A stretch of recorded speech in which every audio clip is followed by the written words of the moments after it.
Muy buenas tardes a todos. Saludamos a los presentes en el estudio de televisión del Centro Ático de la Pontificia Universidad Javeriana y a todos los que nos siguen vía streaming.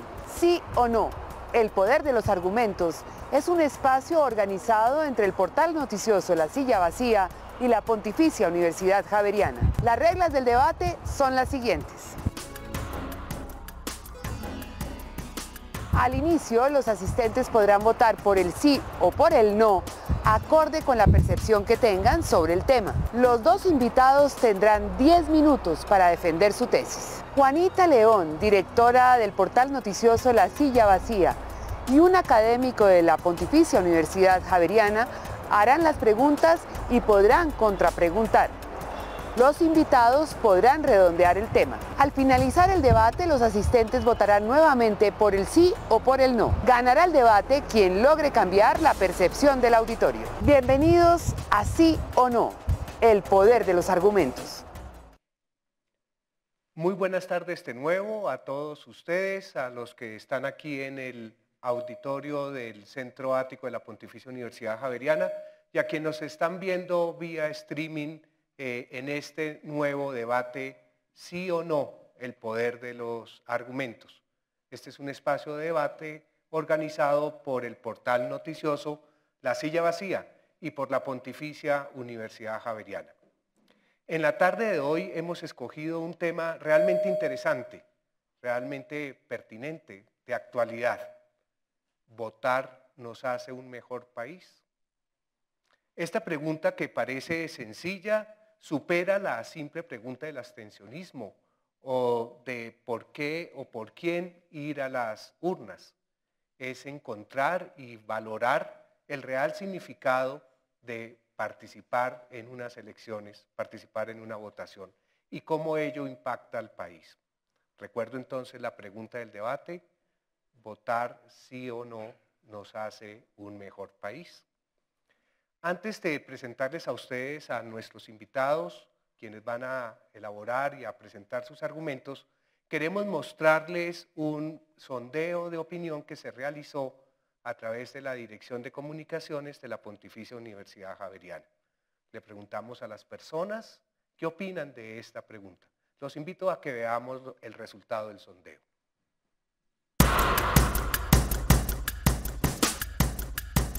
Sí, puede ser, porque así participamos en la democracia. Sí, pues porque cada persona toma sus decisiones, ¿no? Se supone que pues si es democracia, cada persona debe tomar sus decisiones y pues votar por lo que le importa. Sí, claro, pues porque podemos mejorar muchas cosas de la ciudad y de en sí del país también. No, eso todo es lo mismo, todos tienen la misma ideología y eso cuando llegan al poder se les olvida lo que prometieron. Sí, creo que votar sirve para cambiar el país. Pues porque si tenemos conocimiento por quién vamos a votar, podemos elegir a la persona correcta, a ese líder que necesita el país. Sí, claro, porque nosotros tenemos la obligación de elegir a los representantes y pues se supone que debemos elegir los mejores para el gobierno. Yo creo que sí, pues a ver si hay una persona que gobierne como debe gobernar, porque hay mucho ladrón.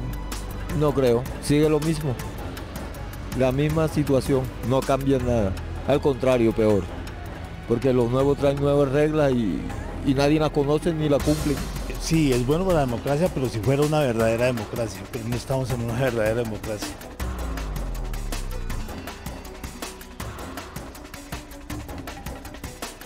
Agradecemos a las personas, a los dos profesores que hemos invitado a participar en este debate. Quiero presentar primero y agradecerle anticipadamente su participación al profesor Rodolfo Arango.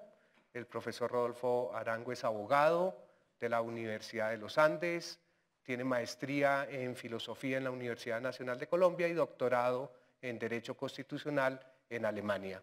Profesor Arango, bienvenido a Sí o No, el poder de los argumentos. Muchas gracias a ustedes por la invitación.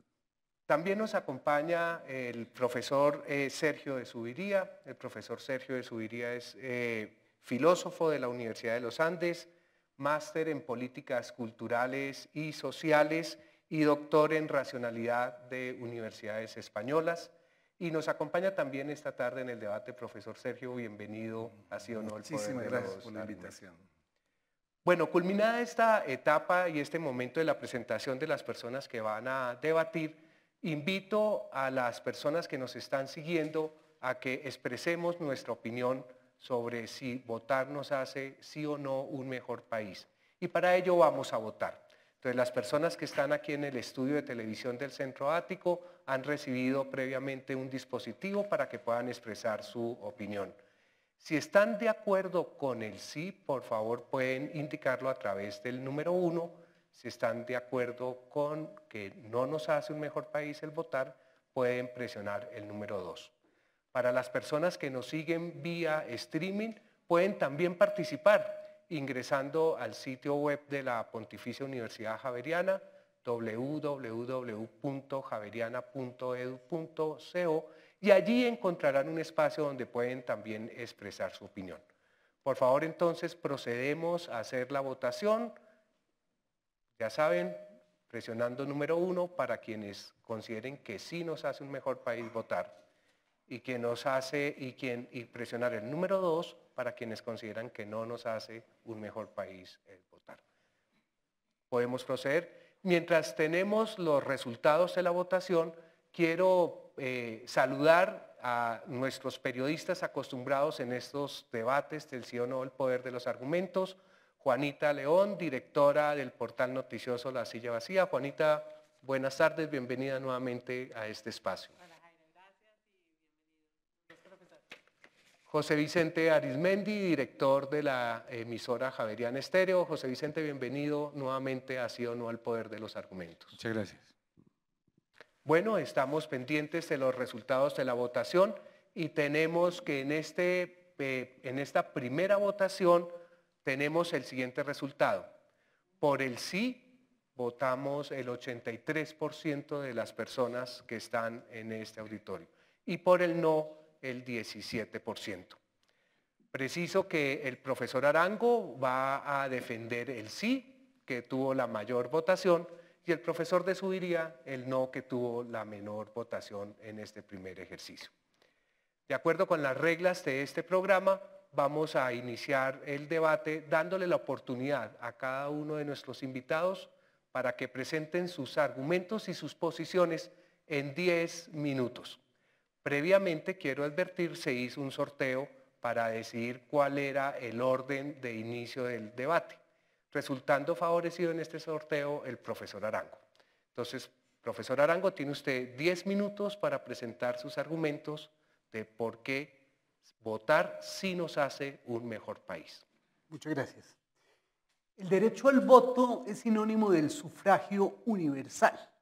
Eso significa que cada ciudadano vale igual que los demás. Cada ciudadano tiene un voto, una posibilidad de ser tenido en cuenta en el futuro de un país, y en ese sentido el derecho al voto realiza el principio de la igualdad política. Además, el voto significa tener en cuenta la dignidad de la persona, y es que cada uno vale lo mismo que los demás. No como en regímenes anteriores a donde todo el poder decisorio se concentraba en una sola persona, por ejemplo en la monarquía. No, en el caso del sufragio universal garantizado a la totalidad de la población, si llena unos requerimientos, asegura que cada persona sea tomada en serio y sea tratada dignamente como un igual. Además, el voto es de reciente aparición en la historia de la humanidad. De hecho, hasta el siglo XVIII, finales del XVIII, el sufragio universal no aparecía como un instrumento efectivo para tomar las decisiones en democracias con una base poblacional muy amplia.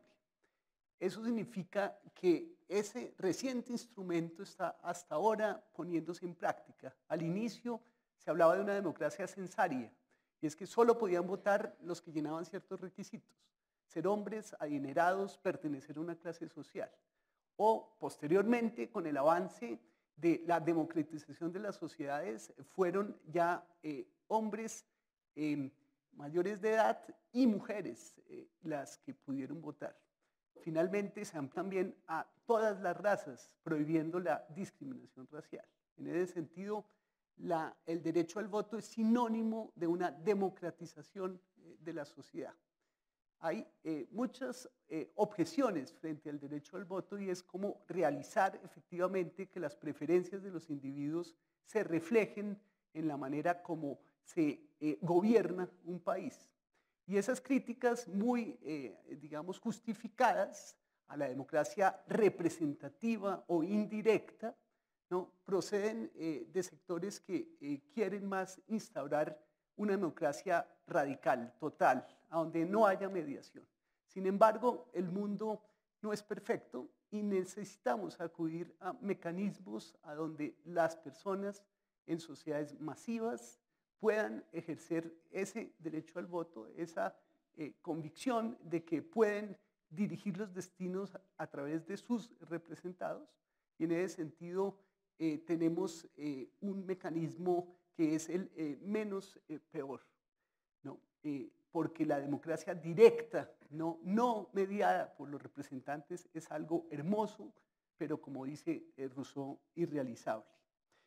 En cuanto a las condiciones materiales para que ese voto se ejerza a conciencia y no sea capturado por el clientelismo, por la compra del voto por aquellos políticos profesionales, algo muy extendido en nuestro medio, en particular en nuestro país.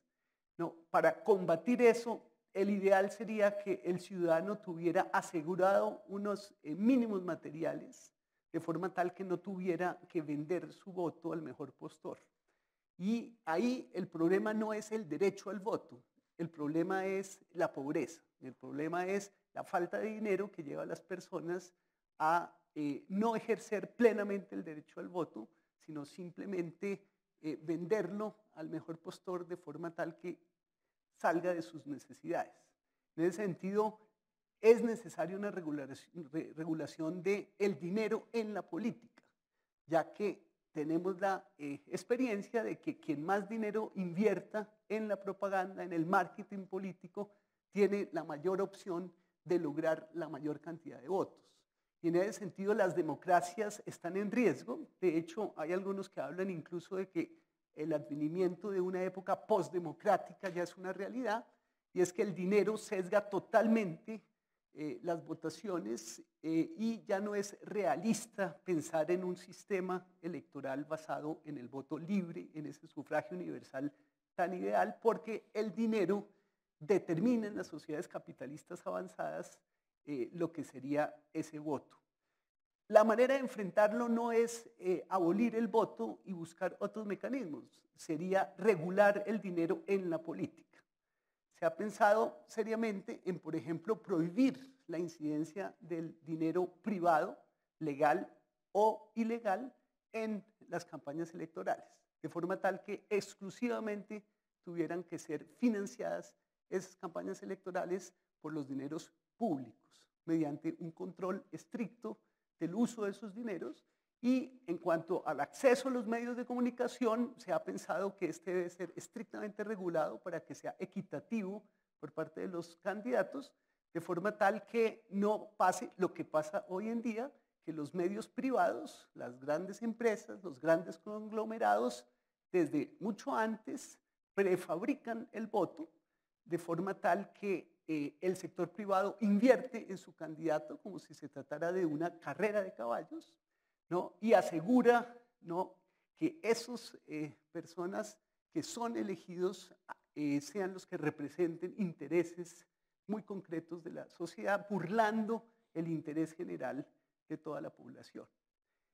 El derecho al voto está en la conciencia de los ciudadanos, y en ese sentido las polémicas actuales sobre las encuestas muestran realmente la importancia que tiene el voto en la política nacional. Las encuestas son muy divergentes, hay la sospecha de manipulación de las encuestas precisamente para inducir al votante a que tome una decisión u otra en favor de un candidato, y en ese sentido este problema de las encuestas está reliviando la importancia que tiene el votar para una democracia.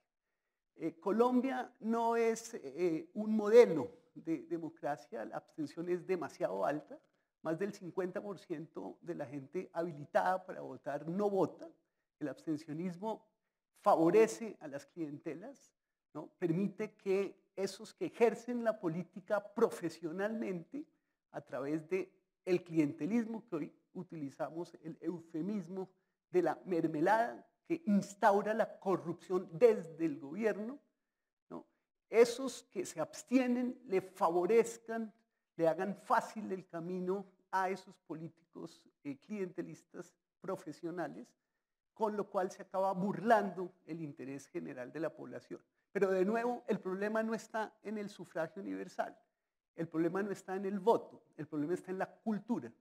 Y lo ideal sería que hubiera una ilustración, en el mejor sentido de Kant, y es que cada individuo tuviera la voluntad firme de regir sus destinos, ¿no?, por su propio juicio y no someterse a el dictado de otros. Y finalmente, ese derecho al voto lo que hace es realizar la libertad como no dominación, como no servilismo, porque la persona que vota realmente a conciencia lo que hace es impedir que otros dirijan su destino y impongan su decisión sobre lo que debe ser el futuro de su sociedad. Muy bien, muchísimas gracias, profesor Arango. Tesis realmente interesantes, tema de cultura, el tema de privilegiar el interés general, el tema de construir sociedad a partir de decirle no al abstencionismo. Los argumentos para defender el sí, es decir, votar nos hace sí un mejor país. Ahora le damos la palabra al profesor de Zuviría, quien nos va a presentar sus argumentos en torno al no. Votar no nos hace un mejor país. Doctor de Zuviría, bienvenido, por favor, sus argumentos. Dar alguna aproximación a una pregunta de tal complejidad y profundidad, me parece que es más sano ubicarla en clave de contexto, no de universalismo abstracto. Y yo diría de manera imperativa que en las condiciones actuales de las próximas elecciones en Colombia, el acto de votar simplemente no va a mejorar el país. Sobredimensionar las votaciones que están próximas del 25 de octubre me parece que cumple una finalidad que no me parece muy positiva. La primera, creo que se está convocando más a la propaganda, a la publicidad, que a la racionalidad y los argumentos. La segunda, Teodoro Adorno utilizaba la palabra que a veces en ciertas coyunturas tomar decisiones lo que daba era el culto a lo existente, el culto al statu quo. Y el tercer elemento que me parece peligroso de sobredimensionar es que nos evita argumentar y comprender la profunda crisis de la política, los límites gravísimos de la democracia colombiana y las deficiencias inmensas de la institucionalidad electoral. Por eso, basándome en ello, yo diría que no se puede evadir la crisis profunda de la política, que va mucho más allá de un diagnóstico de partidos o un diagnóstico de abstencionismo. La filosofía política la ha diagnosticado con profundidad: desideologización, falta de programas o programas indistinguibles entre los partidos, debilitamiento de la política en su función de articulación de los sueños y proyectos colectivos, desidentificación con las instituciones partidistas, crisis de la democracia representativa radical, limitación de la política solo a estrategias electorales, desafección con la democracia. Si queremos cambiar este país, tenemos que pensar a fondo la crisis de la política. ofrecerle a la generación desde la Patagonia hasta el Río Grande la refundación de la política. El segundo argumento fuerte es reconocer los límites de nuestra democracia. Yo empezaría con lo que Carlos Gaviria todo el tiempo nos recordaba: cómo construir democracia con semejantes indicadores de desigualdad.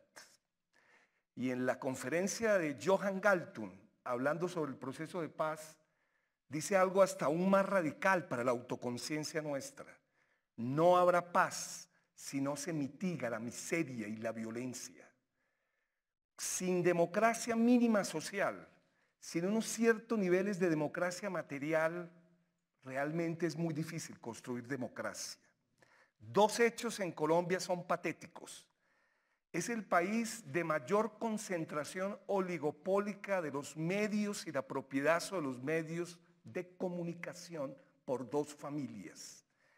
En 24 años, el Parlamento no ha podido aprobar una ley estatutaria para un estatuto de la oposición política. Eso es realmente desgarrador. Si continuamos con los límites de nuestra democracia, hay límites legales, límites a la protesta, límites a la movilización, límites al acceso de la comunicación y la información, la ley famosa de seguridad ciudadana. Hay respeto a las minorías políticas, a los movimientos sociales. Hay composición de un Consejo Nacional Electoral completamente tiranía de la mayoría. Es decir, los límites legales a la democracia son verdaderamente profundos. Y lo más dramático, las garantías a la participación. La silla vacía en el día de ayer nos hace un llamado a la conciencia. En un artículo que se llama "Las víctimas aún no pueden participar en política". El atentado a la candidata a la alcaldía de San Juan Nepomuceno, Margery Sangarita, que aglutina a 840 mujeres en un bellísimo trabajo de la palabra Narrar para Vivir. El paramilitarismo en las regiones está vivito, actuando. Por eso, uno de los acuerdos de La Habana es el esclarecimiento y una comisión de desmonte del paramilitarismo para que cambie la vida política en Colombia. Y si hablamos de la institucionalidad electoral, yo diría que los límites son inmensos. Primero, la Constitución Política de Colombia no creó un poder electoral independiente y soberano, lo que podemos llamar un cuarto poder, sino todo lo contrario. En los artículos constitucionales, el poder electoral depende del poder judicial y del poder legislativo.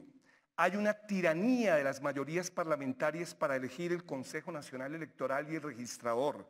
Hay una dictadura del dinero y del poder económico que no se puede desconocer, pero otros elementos. Es un sistema antimoderno y antitecnológico de votación. Es propenso a prácticas corruptas, y yo simplemente enumero lo que los trabajos señalan: compra de votos, pago de los registradores, financiación ilícita, adulteración de actas electorales, adulteración electrónica de las actas, amenazas, se sobrepasan los topes financieros, se acomodan y dirigen las encuestas, se obliga a los funcionarios públicos a votar, se asesinan los candidatos, las mafias del poder regional y territorial se la arreglan para quedarse y perpetuarse en el gobierno. La pregunta fundamental sería: ¿cómo incentivar procesos electorales que sí mejoren el país? Y yo diría que hay fundamentalmente 5 claves. Mayores procesos pedagógicos de educación y formación política. Segunda, instituciones reales que promuevan la participación y la democracia. ¿Cómo enseñar democracia en instituciones antidemocráticas y en universidades antidemocráticas? Tercera, modificar la raíz de la actual institucionalidad electoral corrupta de Colombia, que propugna y propende casi para que no sea transparente. Cuarto, darle un tiempo prudencial a los acuerdos del punto 2 de La Habana, que si uno lee las páginas del acuerdo son bastante importantes en estatuto de oposición, en acceso a los medios, en formas de incremento de la participación, de los movimientos sociales, de los movimientos políticos, otra manera de concebir y vivir la política. Y quinto, que eso sí es una tesis gruesa, reconocer que las elecciones solo pueden enfrentar y abordar ciertos conflictos humanos y sociales, pero no todos. Sobredimensionar las elecciones le hace daño hasta el propio proceso electoral. Necesitamos más arte, más cultura, más pedagogía, más conciencia política, más democracia vital y real, o si no, no mejoraremos el país. Muy bien, doctor Sergio. Unas ideas fuerza del profesor Sergio: crisis de la política y sus funciones, límite de la democracia colombiana, no garantía de la participación, las problemáticas del sistema electoral y unas propuestas realmente novedosas en términos de superación de estos límites que, según el argumento del profesor Sergio, no nos hace un mejor país votar. Avancemos un poco más entonces en este debate y le vamos a dar la oportunidad a nuestros invitados para que por espacio de 3 minutos puedan o profundizar sus argumentos o controvertir los argumentos de la persona que ha expuesto por su posición contraria. Le doy la palabra entonces al profesor Rodolfo Arango, ex magistrado auxiliar de la Corte Constitucional. Por favor, profesor. Muchas gracias. Pues ante todo, gracias Sergio por esa magnífica análisis del contexto colombiano, ¿no? Una cosa es las ideas abstractas y los principios universales, como tú dices, y otra la dantesca realidad de una Colombia corrupta en muchas de sus prácticas a nivel cultural y en particular en lo político. Pero yo me pregunto una cosa, y es cómo acercarse a un ideal desde esa realidad. Cómo acercarse a la idea de que el derecho al voto sea tomado en serio por los ciudadanos, interiorizado, y que se practique de forma tal que esas mayorías que imponen ese sistema inicuo que tenemos hoy en día no sean las mayorías a nivel numérico. Yo concedo un punto, y es este, y es que con las trampas un candidato honesto puede perder las elecciones. Pero si son muchos los votantes, ese 50% de los abstencionistas que van a las urnas, ya el fraude no puede ser tan fácil, no es tan fácil. No le hacemos tan fácil el camino a aquellos que burlan esa voluntad popular. En ese sentido, yo creo que la responsabilidad de la inoperancia y de la corrupción del sistema no radica ni siquiera en las élites que se benefician de ese poder, sino en los abstencionistas, en los escépticos, que no le hacen mucho más difícil la vida a esos que aprovechan el sistema para instaurar sus intereses. Segundo, me solidarizo contigo con el tema de Margelis Angarita y el atentado de ayer, que la silla vacía en efecto recoge, dicho sea de paso, y para no que lo interpreten mal como querer beneficios dándole una flor a Juanita, pero el punto concreto es que la silla vacía ha subido el nivel de la discusión política en Colombia. Los políticos ya tienen que consultar esos ámbitos argumentativos y eso es positivo. Y eso es lo que creo, comparto contigo, en el sentido de que la educación tiene que ser el factor clave para mejorar esa votación y ese voto es un voto más calificado.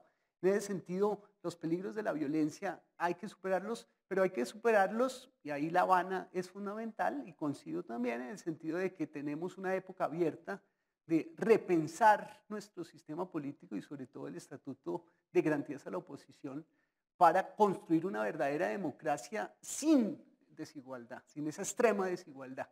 Pero todo eso no es excluyente de defender el derecho al voto como la manifestación más clara de la igualdad política. Muchas gracias, profesor Arango. Ahora tiene 3 minutos el profesor de Subiría para profundizar sus argumentos o controvertir lo analizado acá. Profesor Sergio. Yo diría que un poco el argumento fuerte que queremos sostener es que el voto en sí y el voto como esencia no necesariamente mejora la educación política, la conciencia política. Hay muchos ciudadanos y ciudadanas que creen que su única actividad en la vida es ir cada 2 años a votar, pero no sienten empatía por la paz, no hacen discusiones sobre la democracia, no participan en ningún proyecto común y colectivo de la vida. En ese sentido, hay que crear condiciones de posibilidad para que el voto cambie cualitativamente hacia un tipo de ciudadanía y subjetividad mucho más activa, mucho más preocupada por la empatía, mucho más preocupada por la otredad, etcétera, etcétera. Si el voto se reduce simplemente a la acción inmediatista y es un fin en sí mismo, no mejora países ni mejora interrelaciones humanas. Segundo, me parece problemático, y ahí sí entramos en polémica, acusar a los abstencionistas como los responsables de la actual situación de Colombia. Yo creo que en el abstencionismo hay diversísimas fuentes y diversísimas subjetividades. Hay abstencionistas por apatía, y nos decía Galton que es mejor una sociedad agresiva o violenta que una sociedad apática y desencantada, ¿no? Y es que el abstencionismo es apatía. Hay otro que es una apatía, pero con la forma de ejercer la participación. Es decir, es una red variopinta de abstencionistas. Algunos de ellos yo los respeto demasiado, se han decidido con argumentos, lo han decidido con razones, con racionalidad. Creo que de alguna manera lo que hay que pensar con cierto rigor es si estas son las elecciones determinantes del país. Yo no creo que lo sean. Yo creo que habrá, y en eso sí, pues tengo que decirlo, con otras condiciones, el voto y el proceso electoral adquirirá una relevancia política mayor. Pero sobredimensionar las actuales es más bien publicidad y propaganda. Muy bien, muchísimas gracias. Realmente fascinante, interesante los argumentos planteados. Demos un paso más en este debate y demos la oportunidad para que nuestros periodistas invitados puedan hacer sus preguntas. Le doy la palabra entonces a Juanita León, la directora del portal noticioso La Silla Vacía, para que haga sus preguntas. Juanita, por favor, y nos indicas a quién la pregunta. Gracias, para Sergio de Suria. Sergio, yo tengo una pregunta para ti que es una forma de plantear la misma pregunta, pero al revés. ¿Tú crees que sería positivo para evidenciar esa crisis política, ese sistema, digamos, que reproduce una cantidad de inequidades y un status quo que no funciona, invitar a una abstención activa y que al final la votación fuera, no sé, el 5% de la población? ¿Sería eso un mensaje positivo para el sistema? Para ser un mejor país. Sí, yo creo, y ahí un poco en La Habana yo citaba una famosa frase de Hölderlin que me gusta bastante: allí donde está la redención, allí también está el máximo peligro. Creo que lo que tenemos que refundar en Colombia es la política. Hay jóvenes como Camila Vallejo, vicepresidenta de la CONFES, que decidió ingresar al Parlamento, pero su fin no era el Parlamento, su fin era una educación pública, gratuita y un proceso constituyente para acabar a Pinochet del mapa de Chile. Entonces yo diría que si ese proceso abstencionista o de voto en blanco o de resistencia es un proceso consciente, elaborado, reflexivo, me parece que va a servirle más a nuestro fin último que simplemente decir voto cada 2 años y porque voté ya creo que estoy agenciando la refundación de la política. No, yo creo que movimientos de resistencia desde abajo, desde las comunidades, contra megaproyectos, revolucionan la política. Pero simplemente pensar que la acción inmediata de ir cada 2 o 4 años y votar por alguien ya transforma, me parece que no. Por eso yo creo en que hay movimientos abstencionistas, motos en blanco y formas un poco del abstencionismo que me parecen serias. Muy bien. José Vicente Arismendi, director de Javeriana Estéreo, por favor su pregunta y a quién va dirigida la pregunta. Doctor Arango, usted está aquí para tratar de convencer a un auditorio de que votar nos hace un mejor país. Y creo que lo que flota en el aire es esta sensación de por qué los abstencionistas no atienden todos estos llamados. Si uno sumara toda la publicidad que tanto le preocupa al doctor de Zuviría, en un solo mensaje, todo el mundo está diciendo vote, ¿no? Nadie está diciendo no vote.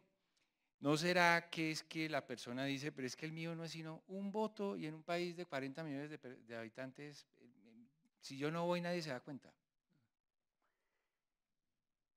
Si ese votante que no va recibiera el día después de las elecciones la noticia de que un candidato ganó por un voto, ¿cómo se sentiría? Yo creo que ese votante, si quien ganó no es la persona que consideraba podría mejorar el país, no podría vivir ya con la culpa toda su vida de que él fue la causa eficiente de que ganara quien no quería que ganara. Yo creo que la insignificancia de un voto individual es máxima, pero simbólicamente es un acto heroico, ¿no? Es un acto heroico de arriesgarse a tomar parte en la política, ¿no? Y no esperar un mundo mejor para tomar parte en la política. En ese sentido, yo creo que el voto es un mecanismo que es necesario, mas no suficiente para mejorar el país, pero sí necesario, porque si lo suprime uno, ¿qué sucede? Que las alternativas son mucho peores. Y es, por ejemplo, quien sí detenta el poder, determinar nuestras vidas, o una masa amorfa de una democracia directa y radical que aún no existe y que Rousseau claramente desestimaba como posible, no sea la que sustituya ese acto humilde de ir a las urnas y decir uno en conciencia lo que opina. Juanita. Rodolfo, tú en un acto de valentía te lanzaste al ruedo electoral la vez pasada y la gente que votó por ti, con la que yo hablaba, estaban absolutamente dichosos de poder votar por un candidato que les parecía lo máximo y al mismo tiempo estaban totalmente convencidos de que ibas a perder. Y creo que tú también, porque las reglas de juego estaban hechas un poco para que gente como tú difícilmente llegue. Mi pregunta es si, habiendo pasado por esa experiencia, tú sientes que valió la pena intentarla con esta lógica de que es como un juego de Risk, que hay que poner como entre más fichitas la gente chévere ponga, menos espacios tienen los corruptos. O si tú crees que al haberte lanzado tú lo que haces es legitimar un sistema que en todo caso va a elegir a los otros, pero que al tener gente como tú en la contienda lo que hace es aparentar que es un sistema democrático. ¿Cuál es tu posición frente a eso? Fíjate que claramente yo hice ese acto y voy a volver a realizarlo, les anticipo para que voten. Con un propósito muy determinado y por eso fueron tan exóticas las reglas que nosotros mismos como equipo nos pusimos. Y es que el objetivo no era salir electo, sino cambiar la forma de hacer política en Colombia. ¿Y eso qué consistía? Y es, por ejemplo, nosotros no íbamos a aceptar votos que fueran comprados, no íbamos a poner carteles que dañaran la ciudad, no íbamos a poner vallas que costaban mucho dinero. Las ideas eran lo que debía llevar a la gente a apoyarnos y a apoyar mi nombre y sabíamos que era una quijotada, pero una quijotada que si se tomaba en serio por los jóvenes que hoy no votan, que no participan, en un futuro podría ser una manera diferente de hacer política. Y eso lo logramos plenamente. Por ejemplo, al publicar los estados contables de la campaña permanentemente, semana tras semana, y con total transparencia mostrar que uno podía llegar al Senado simplemente con ideas y sin plata, porque gastamos 33 millones de pesos y recibí 24 millones de pesos de reposición de votos, entonces realmente costó bastante poquito la campaña, ¿no? Y esos 24 millones están en un CDT en un banco para la próxima campaña electoral.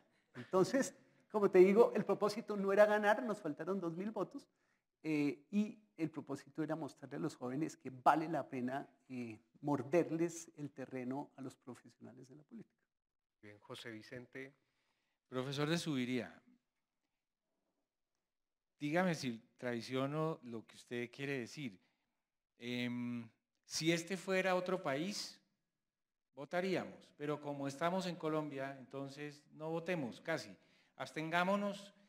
Y yo miro a otras partes y digo, la democracia de Estados Unidos ni siquiera es una representación directa, sino que hay un colegio electoral que podría incluso contradecir lo que votó toda la gente. Me parece eso más imperfecto. Me parece que premodernismo como el de la Florida en las últimas elecciones en Estados Unidos, donde no se supo durante varias semanas quién había ganado, los niveles de abstención en Estados Unidos son bastante altos. Si aplicáramos, digamos, ese rigor tan fuerte hacia nosotros mismos, a otras partes, uno diría, entonces que no vote nadie en ninguna parte. Yo diría que hay que tener un poco más de paciencia para que se desate el proceso de negociación con las insurgencias, que estamos esperanzados y esperanzadas que se desate pronto con el ELN y que se haga 2 procesos y una sola mesa, pero de uno de los temas nodales de las 2 agendas, tanto la de las FARC como el ELN, es crear mejores condiciones para la participación de nuevos movimientos políticos, de nuevos dirigentes políticos y de nuevos movimientos sociales y agrarios. Yo creo que si le damos esa paciencia y cambian ciertas condiciones, la legitimidad del proceso electoral ganaría. No es que cambiemos de país, sino luchemos por las condiciones de posibilidad de que mejore, y ahí sí convocaría y votaríamos lógicamente por Rodolfo, en el sentido de que él estaba como un Quijote, pero yo creo que este proceso que se está dando hay que aportar más en el tema de participación política. Perdón, ¿quiere decir que si dentro de 2 años repitiéramos este debate, usted a lo mejor estaría... Muy posiblemente. Okay. Es decir, si en 2 años estuviéramos, porque para mí cabe perfectamente la posibilidad que en unas condiciones más democráticas, con un poder electoral mucho más independiente, con una contribución del Estado a la financiación real, no simplemente como dice la Constitución, pues realmente las mafias enquistadas en los poderes regionales no serían gobierno, sino habría algo un poco más democrático y amplio. Gracias a la concreción de las respuestas que nuestros invitados han dado, tenemos posibilidad de otra ronda de preguntas. Entonces, Juanita, por favor, una pregunta adicional. Entendiendo que ya dijiste que no te parece que estas elecciones son particularmente históricas, como ha sido la narrativa, no solo desde el gobierno, sino también desde los medios, incluyendo la silla vacía, mi pregunta para ti es, ¿no hace diferencia, dado que los alcaldes que elijamos hoy son los que van a implementar los acuerdos que se firmen en La Habana, ¿no hace eso que estas elecciones sean particularmente importantes? Yo digo que con esa lógica que está predominando, con ese tipo de aparatos de control, me parece que sí habría que esperar un tiempo mayor donde ya se aprueben los acuerdos de participación política, estatuto de oposición, todo eso está consagrado en el acuerdo, digamos. Si uno lee con juicio las páginas del punto 2, están hablando de lo que estamos hablando acá. Y si es marzo, teóricamente cuando pudiera terminar con una insurgencia y se abre la otra mesa, yo creo que sobredimensionar las actuales me parece que aún pierdan de alguna manera candidatos demócratas en algunas ciudades, eso no va a alterar totalmente el proceso, porque desde mi perspectiva, que es una visión muy particular, la Mesa de La Habana ya adquirió una función constituyente, ya adquirió una dimensión constituyente. Y esa dimensión constituyente está tocando puntos centrales de nuestro país.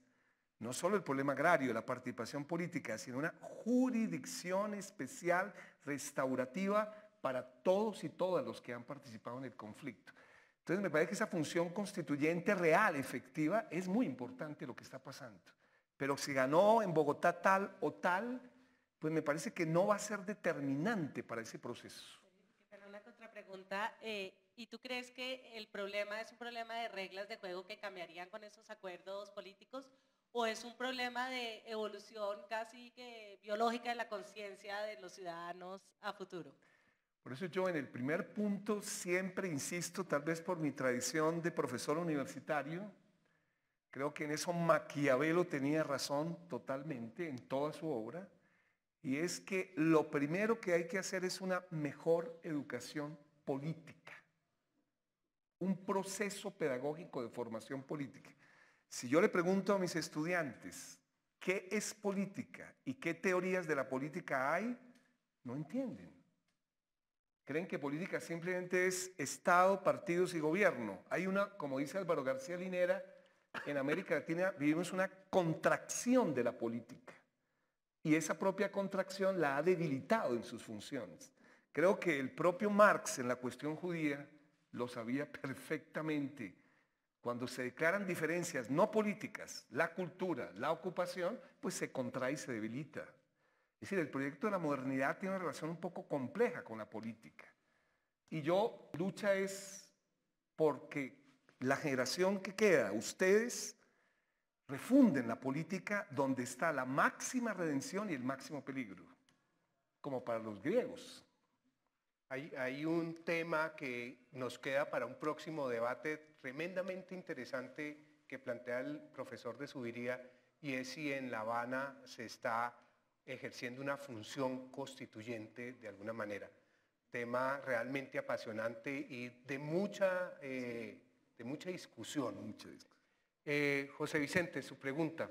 Doctor Arango, en 2 años que llevamos haciendo el debate de sí o no, el poder de los argumentos, no había sentido este dilema de hacerle una pregunta porque confieso que me gustaría que gane el sí, pero la voy a hacer por pura honradez profesional, y es esta. En Venezuela votan y uno difícilmente podría pensar que ese es un mejor país. Pero fíjese que esa conciencia, esa evidencia de que en Venezuela votan es lo que ha llevado al cierre de la frontera con Colombia. Y es que el temor que tiene el régimen hoy en día de perder las elecciones, por ejemplo en las encuestas se da algo así como 4-1, ¿no? Y es que la oposición ganaría 4-1 al gobierno en las próximas elecciones, es lo que ha llevado a los actos de arbitrariedad y de fuerza por parte del gobierno de Venezuela. Entonces, esos hechos lo que reafirman es el poder de las urnas, el poder del voto. Concedo que cuando esas urnas, ese sistema electoral están amañados y están llenas de prácticas corruptas, pues claramente esa esperanza del voto pues acaba difuminada en esas prácticas. Pero si es masiva esa participación, como por ejemplo los indignados que están poniendo en jaque al gobierno español, ese bipartidismo amangualado que ya no se diferencia entre sí, y que esos indignados estén mostrando a través de Podemos o en Grecia a través de los movimientos como Syriza, ¿no? Que es posible cambiar las cosas acudiendo al voto, pues yo creo que hay que mirar esas experiencias y exigir correctivos. Por ejemplo, Colombia debe evolucionar a tener un tribunal electoral independiente, ¿no? Porque si seguimos con lo que tenemos, eso no tiene mucho futuro y el pobre Arango siempre perdería, ¿no? Muy bien. Pues cerramos esta parte de nuestro debate, sí o no, el poder de los argumentos, de las preguntas de nuestros periodistas de la Silla Vacía y de la emisora Javeriana Estéreo. Y pasemos a las reflexiones finales. Cada uno de nuestros invitados dispone de 3 minutos para presentar sus argumentos finales, conclusivos, de todo lo que hemos conversado y escuchado en este debate. Y empezamos por el profesor de Zuviría con su intervención final por 3 minutos. Considero que toda la intervención ha girado en torno a una pregunta, y es si ya tenemos seguridad de que votando mejoramos el país. Y yo creo que es conveniente ser dubitativos. Es mejor el pesimismo del intelecto, la capacidad reflexiva, la crítica, que una decisión meramente emotiva. Creo que la educación, el arte, la cultura, son campos claves para desatar una refundación de la política.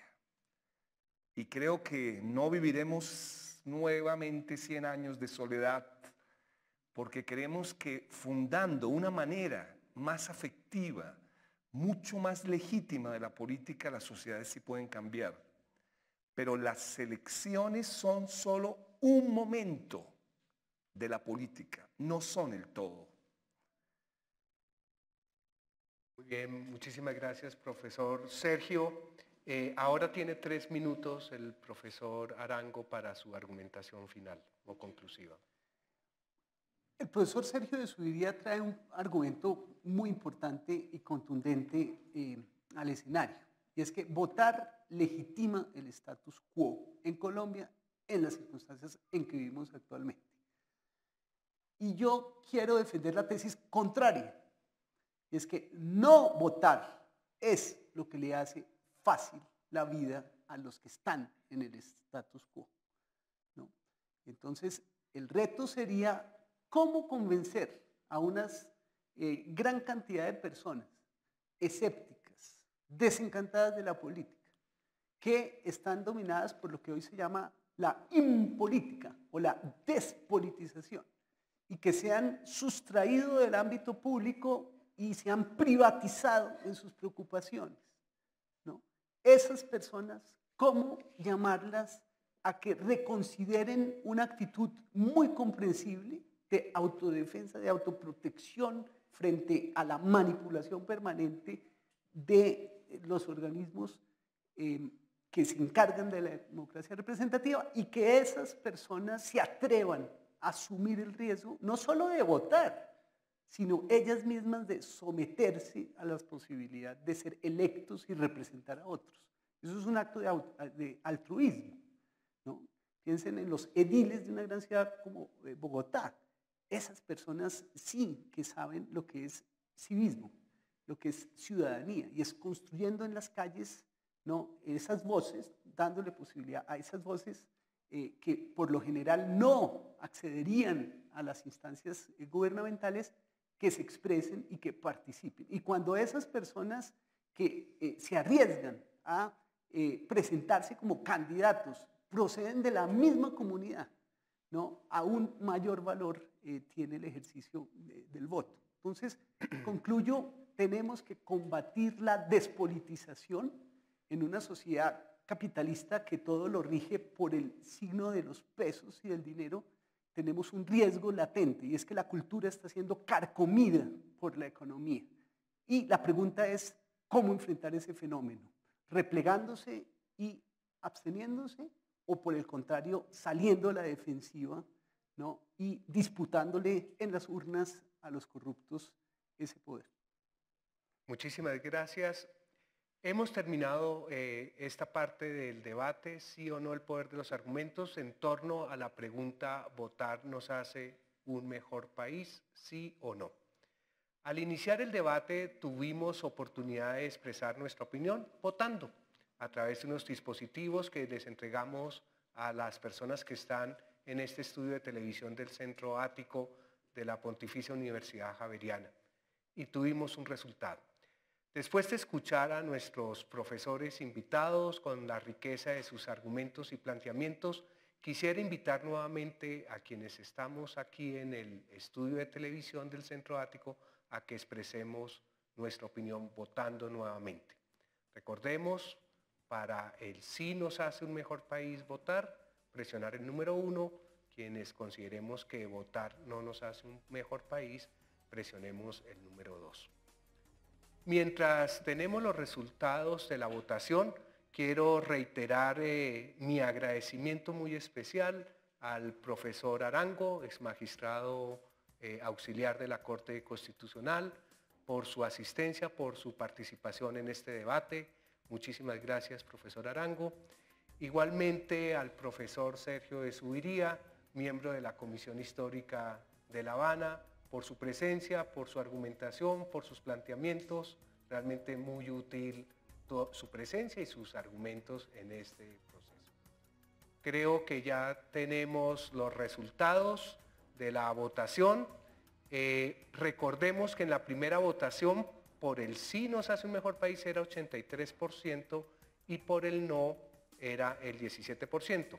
Veamos en esta segunda votación, tenemos que por el sí bajó al 60% y por el no subió al 40%.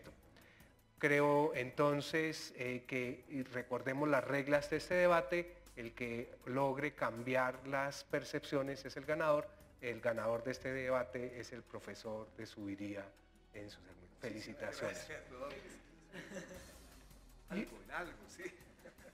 Y a ustedes por su presencia, por su participación, a quienes nos siguen por vía streaming, también muchísimas gracias por haber estado con nosotros acompañándonos en este debate. A Juanita León, directora del portal noticioso La Silla Vacía, a José Vicente Arizmendi, director de Javeriana Estéreo, muchísimas gracias por su participación, sus preguntas, y a todos ustedes invitarlos a un nuevo sí o no, el poder de los argumentos. Buenas tardes.